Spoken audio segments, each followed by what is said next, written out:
नमस्कार मैत्रिणींनो, तुमचे अन्नपूर्णा गावरान रेसिपी या मराठी यूट्यूब चॅनलवर मनापासून पुन्हा एकदा खूप खूप स्वागत आहे. चला तर आज मी तुम्हाला दिवाळीतील फराळाचा मधला भाजक्या पोह्याचा चिवडा कसा बनवायचा ते सांगणार आहे. अत्यंत साध्या सोप्या पद्धतीने झटपट होणारा, जास्त दिवस टिकणारा, खायला अप्रतिम असा लागणारा, अगदी सोप्या पद्धतीने आज आपण भाजक्या पोह्याचा चिवडा कसा बनवायचा तो बघूया. कृतीला सुरुवात करूया. हे बघा, आज मी तुम्हाला 2 किलोचा भाजक्या पोह्यांचा चिवडा बनवून दाखवणार आहे. हे बघा, मी हे भाजकी पोहे घेतले. जे पोहे कमी काटेरी असतात ते पोहे घ्या. हे बघा, मी मीडियम पद्धतीचे कमी काटेरीवाले भाजके पोहे घेतले. आता आपण एक चाळणी घेतली आहे.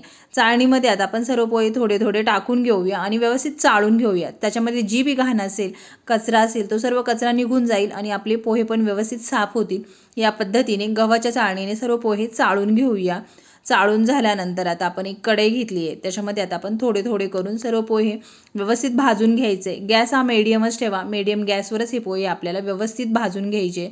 जितके व्यवस्थित भाजले जातात तितके त्याचे काटे कमी होतात आणि पोह्याचा चिवडा पण खायला रुचकर असा लागतो. याला भाजक्याला हे आपण बोललं जातं. या पद्धतीने सर्व पोहे आता आपण व्यवस्थित भाजून घेऊया. हे बघा, तुम्ही भाजल्यानंतर त्याचा कलर चेंज होतोय. एकदम कुरकुरीत असे होता. ऑलरेडी कुरकुरीत असतात, परंतु अजून भाजल्यानंतर एकदम असे कडक पोहे तयार होता. याच पद्धतीने सर्व पोहे आता आपण भाजून घेतले. भाजून झाल्यानंतर व्यवस्थित थंड करून घेऊया. त्याच्यावरती आता आपण ज्या बी डाळ्या घेतल्या त्या सर्व डाळ्या टाकून घेऊया. डाळ्या तुम्ही तेलामध्ये तळून पण टाकू शकता, तुमच्या आवडीनुसार. डाळ्या ऑलरेडी भाजलेल्या असतात, त्याच्यामुळे त्याला तळायची गरज पडत नाही. तळल्या तर त्या थोड्याशा जळकट लागतात, त्याच्यामुळे मी त्या तळत नाही, अशाच मी टाकून दिल्या आहे. डाळ्या घेताना मी अर्धा किलो डाळ्या टाकल्या आहे. हे बघा, आता आपण एकीकडे तेल गरम होण्यासाठी ठेवले. तेलाला व्यवस्थित गरम होत्या. तेल गरम झाल्यानंतर पावशर शेंगदाणे घेतले, त्याला व्यवस्थित साफ करून घेतले, त्याला तळण्यासाठी टाकले. एकदम खरपूस असे शेंगदाणे आपल्याला तळून घ्यायचे. या पद्धतीने सर्व शेंगदाणे आता आपण तळून घेतल्यानंतर त्यातलं तेल व्यवस्थित निचरून घ्या. निचरून घेतल्यानंतर जे बी आपण पोहे ठेवले त्या पोह्यांवरती हे शेंगदाणे सगळीकडे व्यवस्थित टाकून देऊया. तेलाला पुन्हा एकदा व्यवस्थित गरम होऊन देऊया. गरम झाल्यानंतर हे बघा, मी खोबऱ्याचे काप करून घेतले. तुमच्या आवडीनुसार तुम्ही खोबरं कमी जास्त करू शकता. मी अर्धा किलो इतकं खोबरं घेतले, त्याचे काप करून घेतले. या पद्धतीने गरम तेलात तळून घ्या. जास्त जाळू नका, याच पद्धतीने तळून घ्या. तळल्यानंतर जे बी खोबऱ्याचे काप करून घेतले ते सर्व आता ह्या चिवड्यावर पसरून द्यायचे आपल्याला. पसरून झाल्यानंतर पुन्हा एकदा तेलाला व्यवस्थित गरम होऊन देऊया. हे बघा, मी अर्धा किलो इतक्या मक्याच्या पापड्या घेतल्या. त्या मक्याच्या पापड्या थोड्या थोड्या करून व्यवस्थित तळून घेऊया.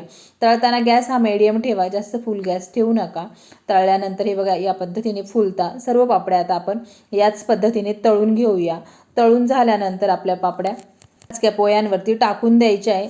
2 किलो पोह्याला अर्धा किलो पापड्या एकदम परफेक्ट अशा होता. तुमच्या आवडीनुसार तुम्ही कमी जास्त पण टाकू शकता.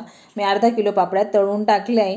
तेलाला पुन्हा एकदा व्यवस्थित गरम होऊन देऊया. तेल गरम झाल्यानंतर भरपूर सारा लसूण या पद्धतीने उभा चिरून घेतला आहे. लसूण हा आवर्जून टाका. भाजक्या पोह्याचा चिवडा बनवताना त्याला तेलामध्ये व्यवस्थित तळून घ्यायचं आपल्याला. लसणाला जोपर्यंत आपल्या लसणाचा कलर चेंज होत नाही तोपर्यंत त्याला तेलामध्ये तळून घ्या. एकदम खरपूस असं आपण लसणाला तेलामध्ये तळून घेतलंय. हा लसूण जर तळला ना, हा चिवड्यामध्ये खायला अप्रतिम असा लागतो. मला तर फार आवडतो तळलेला लसूण चिवड्यामध्ये खायला. तळलेला सर्व लसूण आता आपण टाकून घेऊया. हे बघा, आपण हिरव्या मिरच्या घेतल्या. गरजेनुसार तुम्ही कमी जास्त करू शकता. या पद्धतीने गरम तेलामध्ये व्यवस्थित तळून घ्या. तळून झाल्यानंतर त्याला पण काढून घेऊया. सर्व हिरव्या मिरच्या आता आपण ह्या चिवड्यावर टाकून द्यायच्या आहे. त्याच तेलामध्ये आता आपण भरपूर सारा कढीपत्ता स्वच्छ धुवून सुकवून घेतला आहे, त्याला पण घालून घेऊया. व्यवस्थित तळून घ्या. तळून झाल्यानंतर त्याला पण काढूया. सर्व चिवड्यावर व्यवस्थित पसरवून देऊया. भरपूर सारी कोथिंबीर बारीक अशी चिरून घेतली. स्वच्छ धुवून घ्या, नंतर चिरून घ्या. तिला व्यवस्थित सुकवून घेतलं. तिला पण आता तेलामध्ये व्यवस्थित तळूया. या पद्धतीने तळून घ्या. कोथिंबीर ही आवर्जून भाजक्या पोह्याचा चिवडा बनवताना घाला. चिवडा खूपच टेस्टी असा लागतो. सर्व कोथिंबीर व्यवस्थित तेलामध्ये तळल्यानंतर तिला काढून घेऊया. तळलेली कोथिंबीर सर्व चिवड्यावर व्यवस्थित पसरून देऊया. तेलाला व्यवस्थित थंड होऊन देऊया. तेल थंड झाल्यानंतर हे बघा, आता आपण त्याच्यामध्ये 1 चमचा इतकी हळद पावडर घालूया.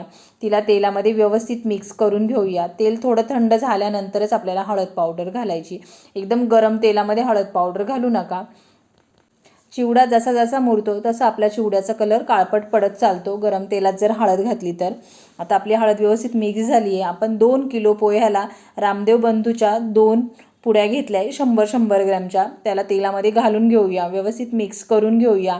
या पद्धतीने मिक्स करून झाल्यानंतर त्याच्यामध्ये आता आपण पोह्याचा 1 चमचा इतकी आमचूर पावडर घालूया किंवा लिंबाचा रस घातला तरीही चालेल, तुमच्या आवडीनुसार.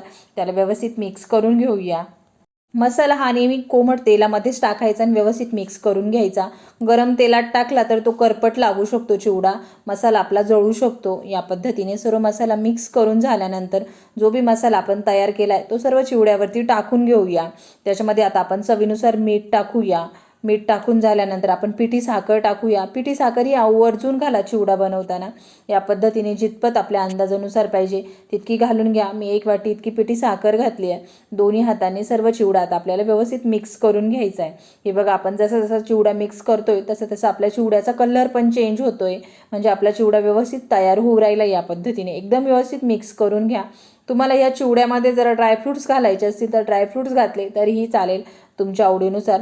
चिवड्याला एकदम व्यवस्थित मिक्स करून घ्या. जितका मसाला व्यवस्थित लागला जातो तितका चिवडा हा खायला रुचकर असा लागतो. हे बघा, दिवाळीच्या फराळाचातील आपला गरमागरम भाजक्या पोह्याचा चिवडा तयार झाला आहे.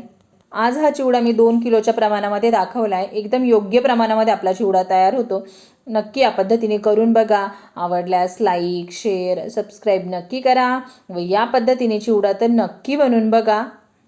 चला तर भेटूया अशाच एका नवीन पुढच्या रेसिपीसोबत.